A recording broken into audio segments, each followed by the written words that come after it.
welcome to episode 12 of The Legal Scoop, our video series here at the Law Offices of Melissa Day, where we discuss recent wins here at LOMAD. My name is Brendan Shannon. I'm an associate attorney with the Law Offices of Melissa Day, and I'm joined today by my colleague, Justice Williams, who's going to talk about a recent win that she had working in our deposition scheduling department and getting two providers precluded. So say hello, Justice. Hi, how you doing, Brendan? Good. Thank you for joining us today.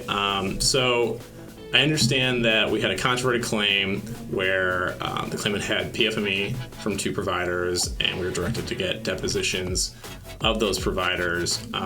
So I guess my first question is, did they provide dates? The doctor did provide a date. However, the date he provided was outside of our deadline.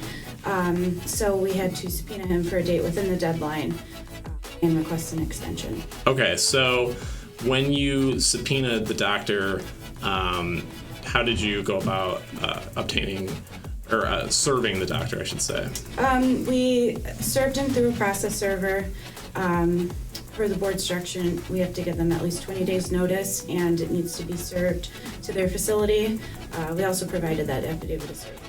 That's great. So I think for those of you watching at home, it's actually in the CPLR, which is the laws on civil procedure in New York State, that service for a deposition in a comp case, in this case, which are handled via telephone, need to be there's multiple ways that service can be accomplished, but the main way would be personal service. And to support that, you need to be able to file an affidavit of personal service, which sounds like is what happened here, Justice. And then on top of that, you're right, there needs to be at least 20 days notice before the appearance is required by the doctor. So you stated that he provided a date outside the deadline, so you subpoenaed it within the deadline protectively, and then you request an extension. And it's my understanding that the extension was granted. Is that accurate? That's accurate, yes. Okay. So after the extension was granted, did the doctor provide a date the second time? So after the extension got granted, we moved forward with the date he did provide, and he didn't appear. Okay. Now, did you subpoena that second date as well?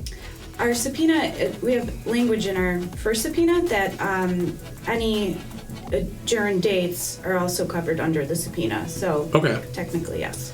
Okay, so this also brings up another interesting point of law.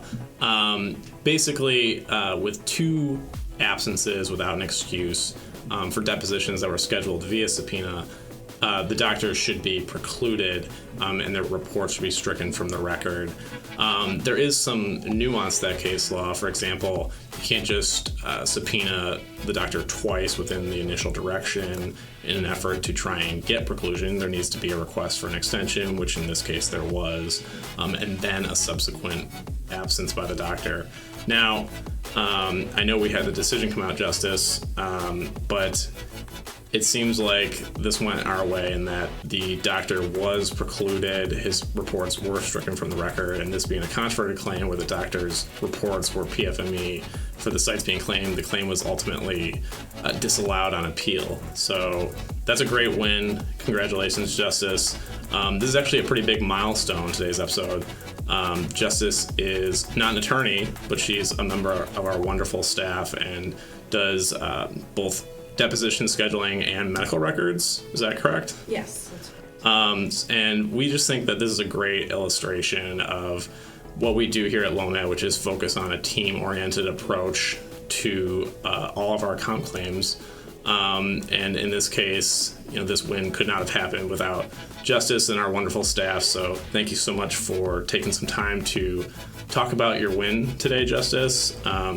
If you're not subscribed to our YouTube channel, we encourage you to do so to obtain access to all the video content that we regularly post. And then if you're not on our mailing list, we invite you to get signed up to get notified. You can go to getmad, that's MAD.today, and you can get added to our VIP mailing list. Thank you.